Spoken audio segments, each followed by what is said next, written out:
The Raven. Once upon a midnight dreary, while I pondered, weak and weary, over many a quaint and curious volume of forgotten lore, while I nodded, nearly napping, suddenly there came a tapping, as of someone gently rapping at my chamber door. "'Tis some visitor," I muttered, tapping at my chamber door. "Only this, and nothing more." Ah, distinctly I remember it was in the bleak December, and each separate dying ember wrought its ghost upon the floor. Eagerly I wished the morrow. Vainly I had sought to borrow from my books surcease of sorrow, sorrow for the lost Lenore, for the rare and radiant maiden whom the angels name Lenore, nameless here forevermore.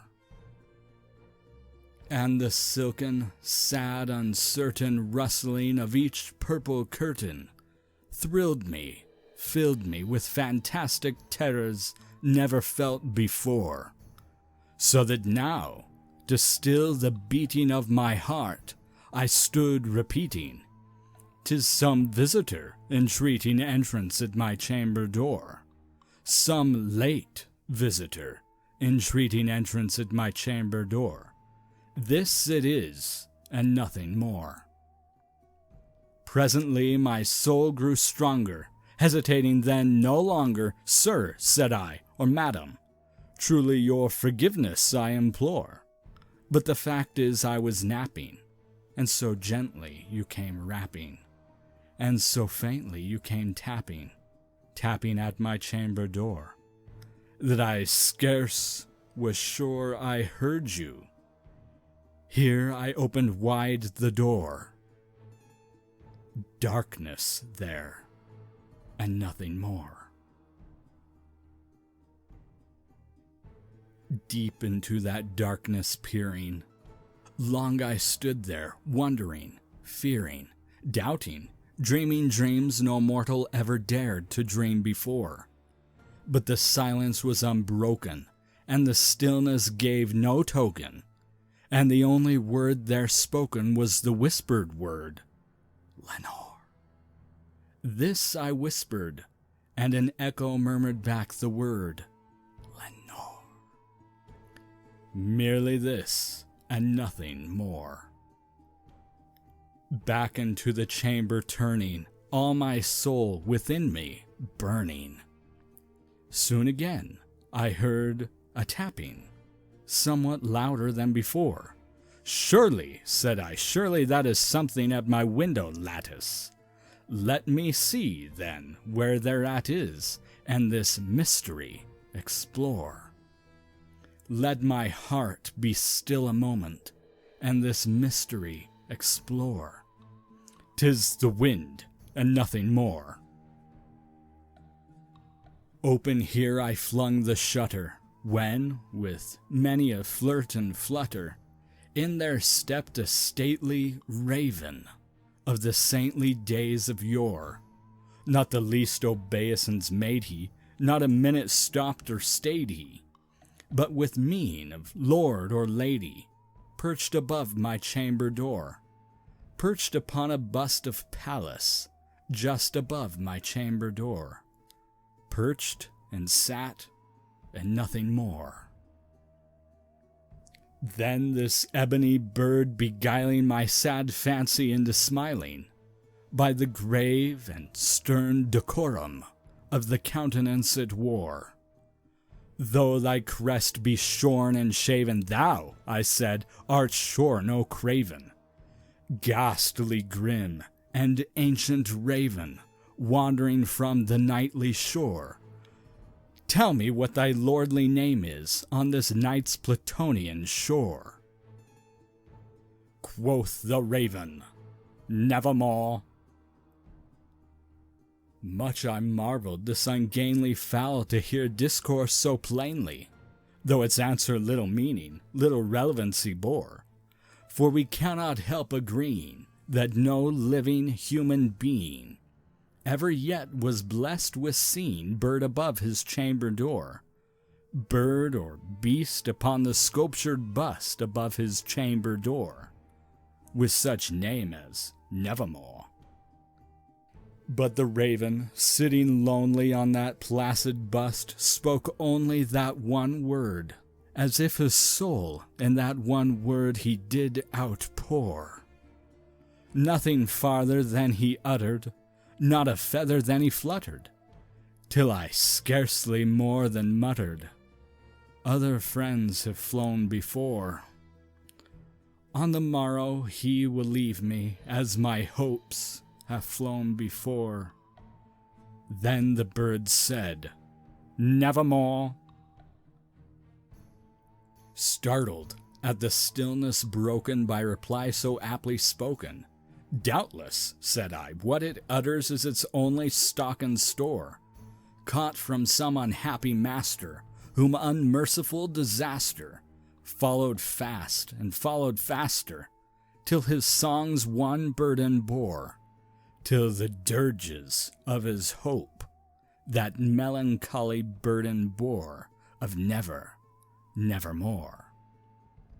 But the raven, still beguiling all my fancy into smiling, straight I wheeled a cushioned seat in front of bird and bust and door. Then upon the velvet sinking, I betook myself to linking fancy unto fancy, thinking what this ominous bird of yore, what this grim, ungainly, ghastly, gaunt, and ominous bird of yore meant in croaking "Nevermore." This I sat engaged in guessing, but no syllable expressing, to the fowl whose fiery eyes now burned into my bosom's core. This and more I sat divining, with my head at ease reclining, on the cushion's velvet lining that the lamplight gloated o'er, but whose velvet violet lining with the lamplight gloating o'er, she shall press, nevermore. Then methought the air grew denser, perfumed from an unseen censer, swung by seraphim, whose footfalls tinkled on the tufted floor. "Wretch," I cried, "thy God hath lent thee, by these angels he hath sent thee, respite, respite and nepenthe from thy memories of Lenore. Quaff, oh quaff this kind nepenthe, and forget this lost Lenore." Quoth the raven, "Nevermore." "Prophet," said I, "thing of evil, prophet still, if bird or devil, whether tempter sent or whether tempest tossed thee here ashore, desolate yet all undaunted, on this desert land enchanted, on this home by horror haunted, tell me truly, I implore, is there balm in Gilead? Tell me, I implore." Quoth the raven, "Nevermore."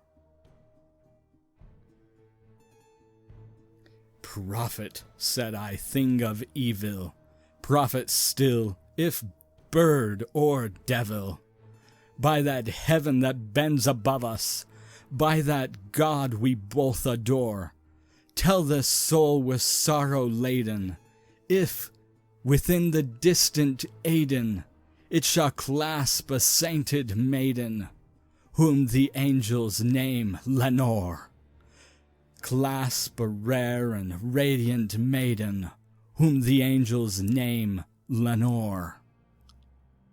Quoth the raven, "Nevermore."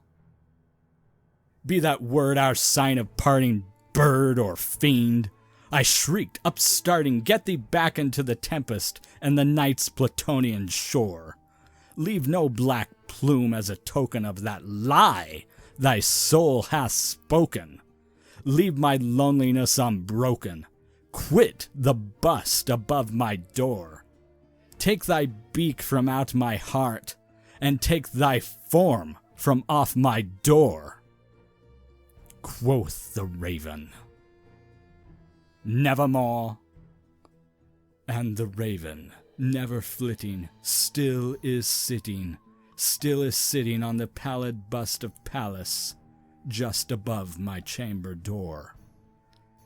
And his eyes have all the seeming of a demon's that is dreaming, and the lamplight o'er him is streaming, throws his shadow on the floor.